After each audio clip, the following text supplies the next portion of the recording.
السلام علیکم دوستو، آپ دیکھ رہے ہیں امتیاز گل یوٹیوب۔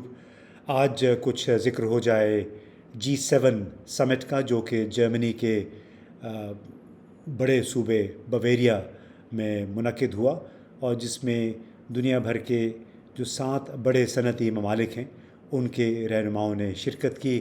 اس اجلاس میں نہ صرف یوکرین کی جنگ زیر بحث آئی، بلکہ اس حوالے سے خاص طور پہ جو چین کے ساتھ مغرب کے تعلقات ہیں اور چین کے ساتھ اس وقت اس کی ایک مخاصمت جاری ہے، اس پہ بھی بات چیت ہوئی۔ اور چین ہی کے بیلٹ اینڈ روڈ انیشیٹو کے بظاہر مقابلے کے لیے ان 7 کے 7 ممالک نے کوئی $700 بلین کے خصوصی فنڈ کا اعلان کیا، جو کہ ان کے بقول مختلف ترقی پذیر ممالک میں خرچ کیے جائیں گے انفراسٹرکچر کے منصوبوں پہ۔ اور اس کا بظاہر مقصد یہ ہے کہ جس طرح چین نے بیلٹ اینڈ روڈ انیشیٹو کے ذریعے مختلف افریقی ایشیائی ممالک میں سڑکوں، بندرگاہوں اور ریلوے کا جال بچھایا ہے، یہ بھی کچھ اسی طرح کی ایک بیٹ ڈالیں گے ان ممالک کو، تاکہ کس طریقے سے ان کو چین سے دور کیا جا سکے۔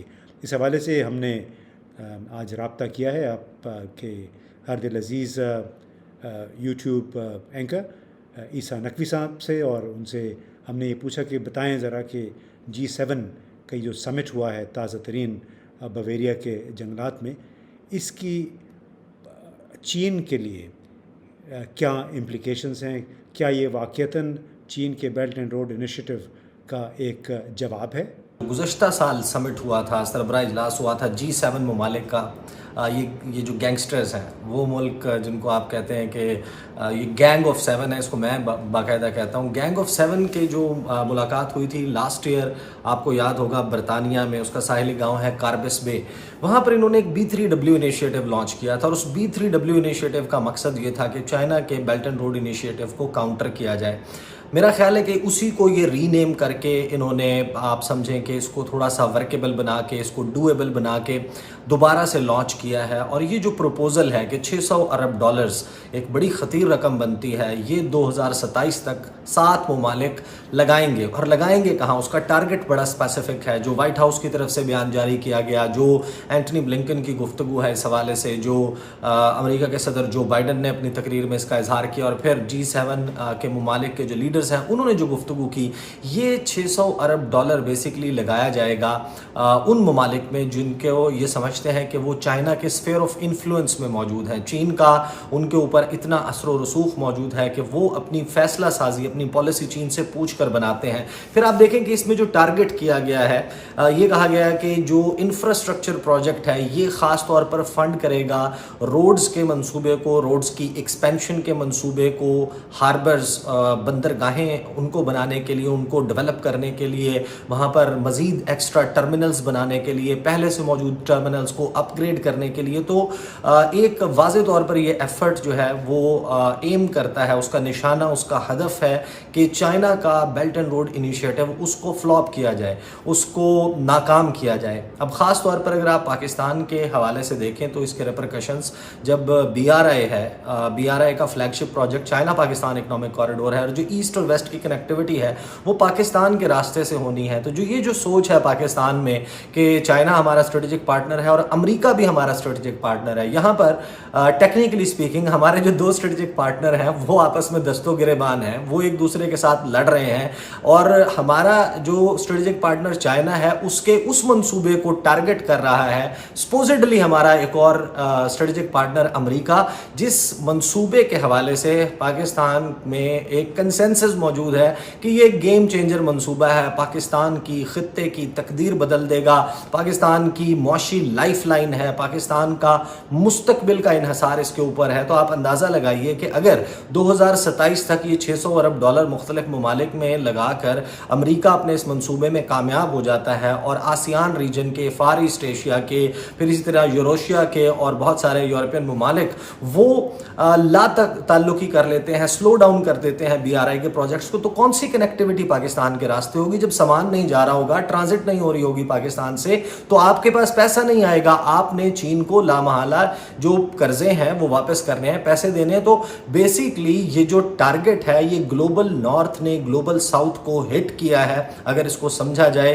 जो फर्स्ट वर्ल्ड है और सेकंड वर्ल्ड का तो कॉन्सेप्ट ही खत्म हो गया। जो थर्ड वर्ल्ड कंट्रीज हैं उनको हमेशा हमेशा के लिए खुद पर डिपेंडेंट करने का मंसूबा है। तो ये जो तमाम तर सूरत हाल बन रही है, एक तरफ चीन रूस और दूसरी तरफ मगरब जो कि अमेरिका की क़यादत में इन दोनों मुल्कों का मुकाबला कर रहा है, इस सूरत हाल के असरात पाकिस्तान जैसे उन ममालिक पे क्या पड़ेगा जो कि बज़ाहिर चीन के इत्तेहादी समझे जाते हैं?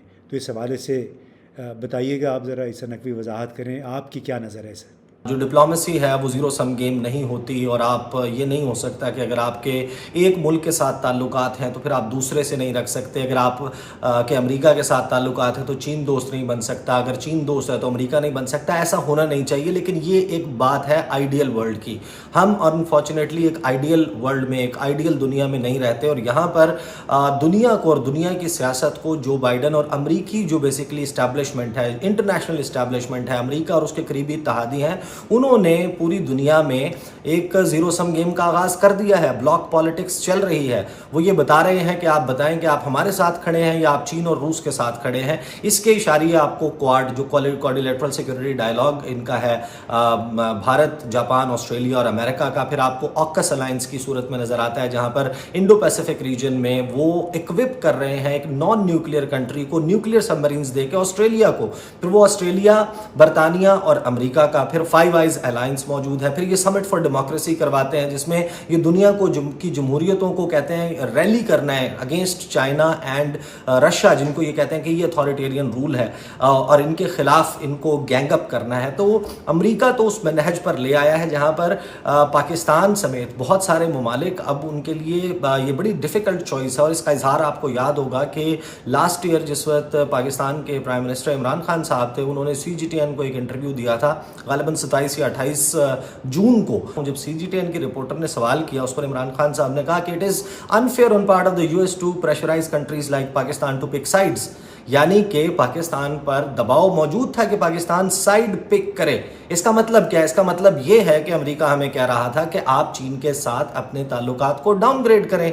और अगर पाकिस्तान से ये मुतालबा हो रहा था तो आप अंदाज़ा लगाइए, पाकिस्तान तो बहुत करीबी मुल्क है चीन का, और हमारी सरहद मिलती है, और हमारे प्राइम मिनिस्टर और हमारी बेसिकली जो मेजॉरिटी है लोगों की, वो ये समझती है कि पाकिस्तान का मुस्तकबिल चीन के साथ जुड़ा है। 74 साल में अमेरिका ने हमें सवाए धोखे के कुछ नहीं दिया। उसका असल स्ट्रेटेजिक पार्टनर इस रीजन में इंडिया है, जिसको वो पैम्पर करता है, जिसको वो बड़ी बड़ी डिफेंस डील्स देता है, लीमोआ, बीका, कमकासा, उनको सिविल न्यूक्लियर टेक्नोलॉजी, उनको वो फेवर कर रहा है कि न्यूक्लियर सप्लायर ग्रुप्स का भी मेंबर बन जाए, UN सिक्योरिटी काउंसिल का भी मेंबर बन जाए। उनके लिए हर किस्म की छूट मौजूद है। पाकिस्तान की आर्म ट्विस्टिंग करके, कभी IMF के जरिए, कभी GSP+ स्टेटस के जरिए, कभी FATF की ग्रे लिस्टिंग, और ये सारे मामलात इनको इस्तेमाल करके पाकिस्तान से कहते हैं कि आप चीन के साथ दूरी इख्तियार कर लें। पाकिस्तान के ऑप्शंस महदूद हैं। इनको ये बात समझनी होगी कि आपको दुनिया ने अब मजबूर कर दिया है कि आपसे साइड्स पिक करवाई जाए। तो यहाँ पर एक स्मार्ट डिप्लोमेटिक एफर्ट की ज़रूरत है, और उसमें मैं आपको बता दूँ डिप्लोमेसी में ऑप्शंस होते हैं। बहुत सारे मुल्क हैं दुनिया के जो कि अमेरिका के कैंप में ना होने के बावजूद सर्वाइव कर रहे हैं। इंडिया अमेरिका से क्या मराद नहीं लेता, लेकिन वो रूस से तेल भी खरीदता है। वो रूस के साथ डिफेंस कोऑपरेशन 60% इंडिया दुनिया का दूसरा बड़ा डिफेंस इक्विपमेंट का इंपोर्टर है सऊदी अरब के बाद। जो सबसे ज़्यादा पैसा लगाकर दिफाई साजो सामान खरीदता है वो इंडिया है, और उसकी 60% इंपोर्ट्स डिफेंस इक्विपमेंट की रूस से हैं, और फिर भी वो अमेरिका का पार्टनर है। तो पाकिस्तान को अपने कार्ड्स बड़े स्मार्टली प्ले करने की ज़रूरत है। अफगानिस्तान पाकिस्तान के लिए एक कार्ड है। अफगानिस्तान के हवाले से हमसे जो रियायत अमेरिका ने मांगी हमने उठाकर दे दी। ये वो वक्त है कि जब आपने सफारती पत्तों को इस्तेमाल करें, और अमेरिका के तमाम मुतालबात पर लेट जाने की ज़रूरत नहीं है। और चाइना के साथ जो पाकिस्तान का स्ट्रेटेजिक मफाद वाबस्ता है, उस पर तो बिल्कुल कॉम्प्रोमाइज़ नहीं होना चाहिए। तो जी दोस्तों, आपने ईसा नकवी साहब की बातें भी सुनी, आप टेलीविज़न पे भी फॉलो कर रहे होंगे। एक बहुत गैर मामूली इंटेंस किस्म की सर्द जंग का आगाज़ हो चुका है।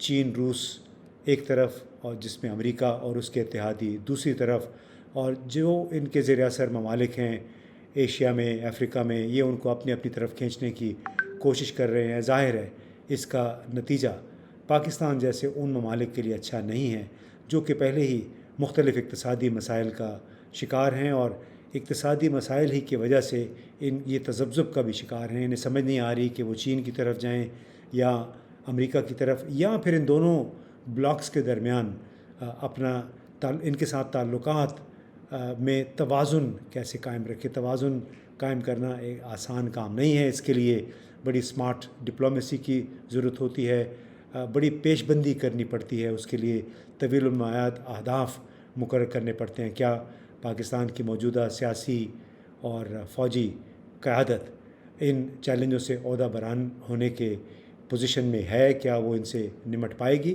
اس کا پتہ کچھ عرصے میں، آنے والے وقتوں میں چلے گا۔